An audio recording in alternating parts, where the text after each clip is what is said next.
All right, आज आपण topic cover करत आहोत membership operators in Python. Simply आपण थेरी पाहूया.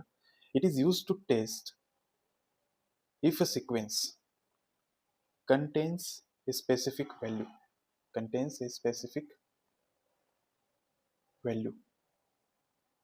आपण जी व्हॅल्यू फाइंड आउट करत आहोत ती सिक्वेन्समध्ये प्रेझेंट आहे किंवा नाही हे फाइंड आउट करण्यासाठी मेंबरशिप ऑपरेटर्स यूज केला जातो. तर आता मेंबरशिप ऑपरेटर्सची दोन टाईप पडतात.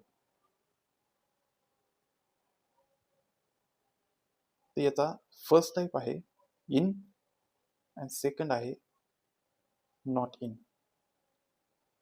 तर इन हा ऑपरेटर जो आहे ना तो ट्रू व्हॅल्यू रिटर्न करतो. कधी? जर आपण फाइंड आउट करत असलेली व्हॅल्यू ही सिक्वेन्समध्ये प्रेझेंट असेल तर. आणि नॉट इन सुद्धा ट्रू रिटर्न करतो, पण कधी?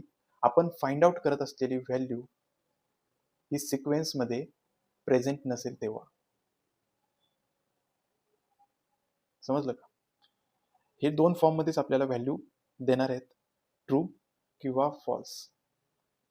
जर इन मध्ये व्हॅल्यू प्रेझेंट असेल तर ट्रू भेटेल, नॉट इन मध्ये व्हॅल्यू प्रेझेंट नसेल तर ट्रू भेटेल. आता सिम्पली एक्झाम्पल पाहूया. Let me erase it.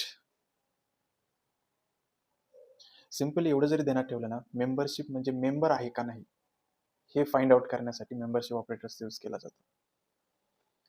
तर फर्स्ट एक्झाम्पल घेतोय आपण, X equals to string value घेतोय आपण अक्षय. ओके, आणि आपण हे विचारतोय ए के इन एक्स, म्हणजे ए के ही स्ट्रिंग व्हॅल्यू एक्सच्या स्ट्रिंग व्हॅल्यूमध्ये प्रेझेंट आहे की नाही. तर काय वाटतं तुम्हाला, आहे की नाही? आहे. इथं ए के प्रेझेंट आहे, त्यामुळे आपल्याला आन्सर भेटेल ट्रू. पण हेच जर असं सर्च केलं असतं ना, किंवा असं विचारलं असतं की ही ए के स्ट्रिंग व्हॅल्यू एक्समध्ये प्रेझेंट आहे की नाही, तर त्यावेळेस इथे आपल्याला फॉल्स आउटपुट भेटलं असतं. तर का? केस सेन्सिटिव्हिटी. कॅपिटल किंवा अपर केस ए आणि स्मॉलर किंवा लोअर केस ए हे सेम नाही आहेत. समजलं का?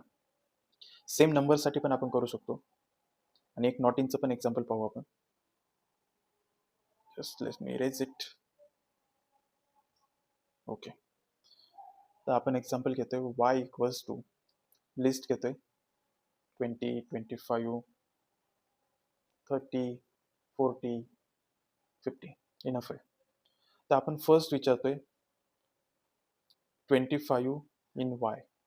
तर हे चेक करेल 25 हा इलेमेंट वायच्या लिस्टमध्ये प्रेझेंट आहे का, तर आहे, त्यामुळे आपल्याला आन्सर भेटेल